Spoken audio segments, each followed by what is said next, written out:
Hey guys, Andrew Mateljan here from Fit for Tennis, and I'm with a special guest today, my son Henry.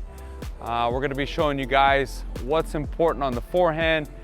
He's 8 years old, so I'm going to give you guys some little bit of insights, how to use the Fast Track Tennis device and how it's improved my son's game and how much he enjoys it, right Henry? Yeah. All right, let's hit some balls. So today we're going to be focusing on some forehand technique, some basic exercises, but we're also going to progress into some more difficult stuff. But again, being mindful of the technique, not too much movement. I just want him to feel the ball, understand what proper technique is, what we're looking for, and how he can hit different targets on the net so that can transition nicely when he's actually playing tennis. All right, ready, bud? Let's do it. Let's see some forehands. Let's see what you're working with.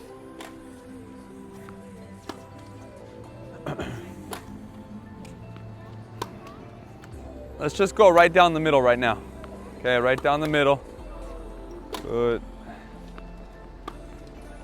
Good.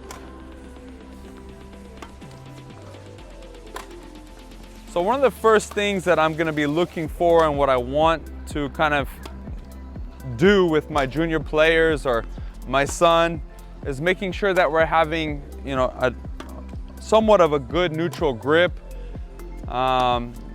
somewhere between an Eastern and a Western. So a semi-Western would be pretty good. I think that's gonna be the best for the foundation. If you're getting too Western or too extreme on your grips, I see a lot of problems down the road with a lot of the players.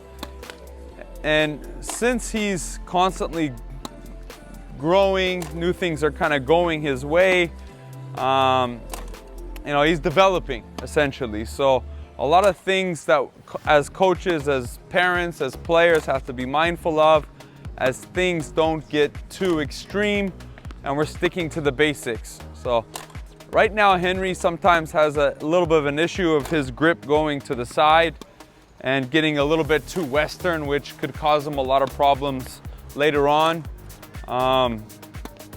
So really kind of being mindful of that. So try to pay attention to that grip, Henry. Make sure your hand's not getting too far on the side. A little bit more over with the grip. There you go, right there, yep.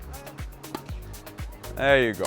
And just being mindful of this. What's nice about the Fast Track Tennis device is I don't actually have to be feeding balls from that side.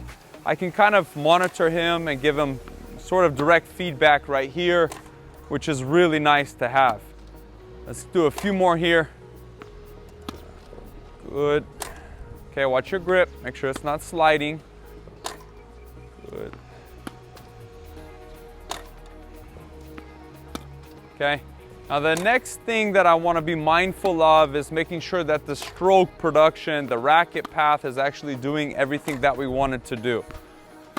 One of the key ingredients to having a good, let's take it back one notch. The game of tennis is rather simple. What we're looking to do, hit the ball over the net, make it in between the lines. So our strokes have to align to that principle. So if we're having a swing path that's going too far across the ball, you're going to end up putting side spin on the ball. The ball's going to be moving left and right, which is something that we don't want to happen.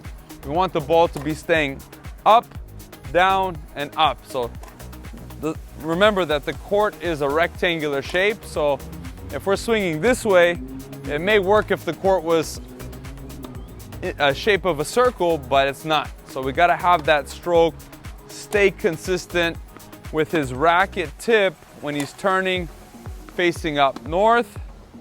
Then I want him to drop into the shot and then lift the ball back up north. Okay, keep going down the middle. Let's go a few more here. So I'm really making sure, good. Scoop back a little bit. Make sure you get around your waist level. A lot of times I see players getting it, yeah, adjust, not at the knees. right at the waist level. A lot of times I see players struggle with their contact point, either catching it too high, too low. So this is a great opportunity to kind of make sure that Henry understands that strike zone is from the waist, above the waist, and below his shoulders. So that's something that we're really mindful of when he's hitting here. Good, nice. So just keep trying to catch it there. And one thing that Henry's working on and is a huge component is getting the racket dropping under the ball. So let's see a little bit better drop under the shot. Yeah, drop under it. Making sure that the racket head is getting under the ball. So he's building these reps, he's building the foundations for what's gonna set him up for some big success in the future. Understanding the mechanics, how the ball creates spin by hitting low to high on the shot, making sure that he's having these foundations built in. I really like this device just because you get a lot of reps in. It's pretty fun to hit on. Sometimes it gets a little bit stale from a coach feeding, a parent feeding, and it's just a good way to mix up your training.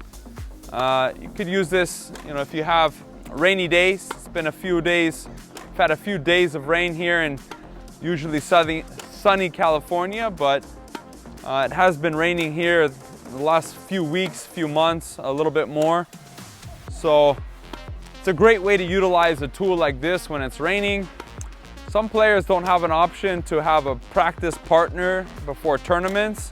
So this is another great way to utilize this tool for warm-ups as well. So next thing I want to kind of get into here is your contact point.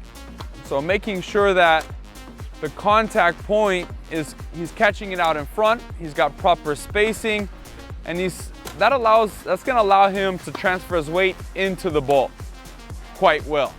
If he's catching the ball too close to his body, too far in front, reaching, it's not gonna be a great contact. So he's not gonna be able to transfer his weight forward into the shot very well.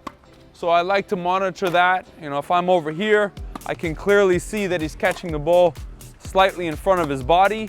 And I'm also monitoring that his body weight is going forward. Okay, now Henry in particular, sometimes he thinks he's already on the ATP tour, and he does a lot what the pros like to do, but we want to maintain, really good discipline throughout the swing. His shoulders and hips tend to go a little bit wild sometimes. Make sure the grip is good. Yeah, a little bit more over, good.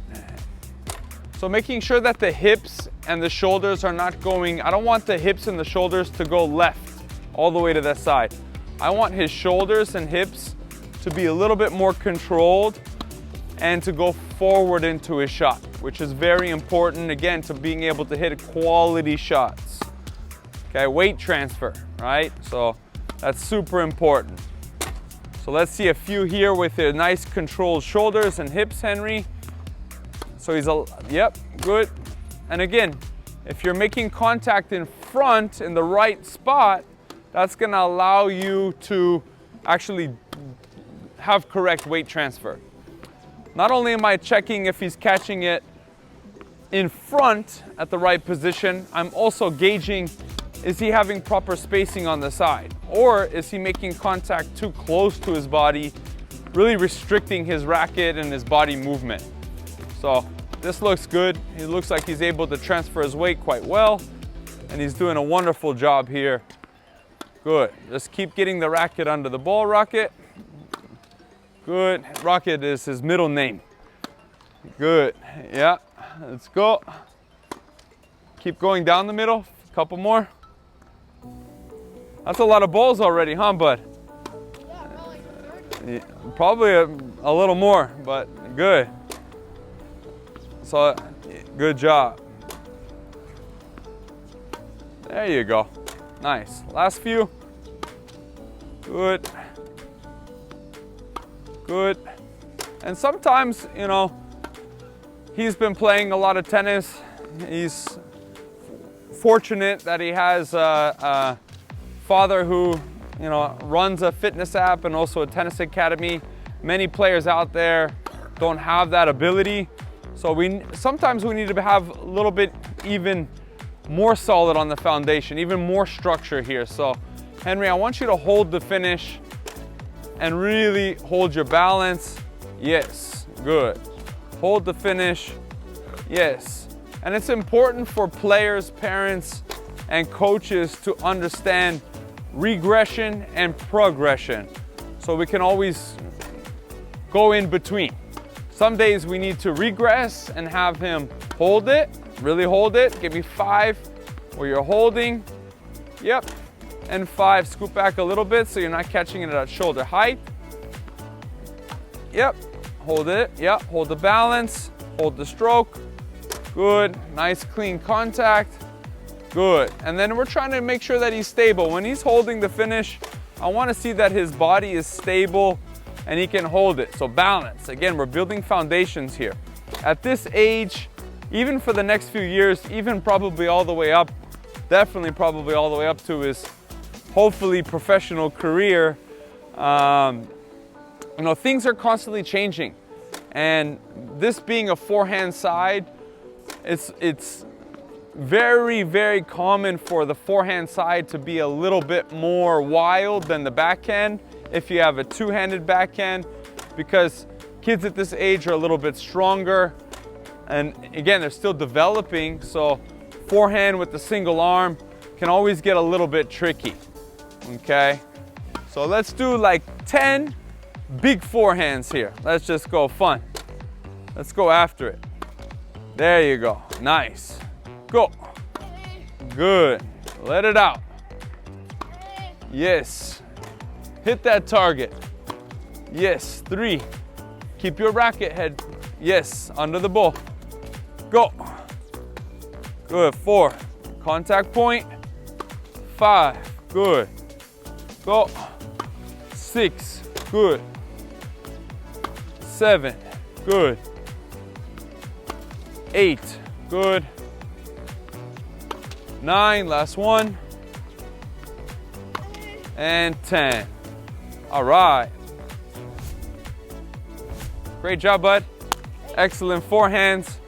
So there's a little insights to how we train with the Fast Track tennis device, how we're able to work on his forehand, and how you guys at home can kind of get an idea of what you should be looking for, how to build the foundation for your junior players, and really utilize this device as a great, amazing tool to improve your tennis.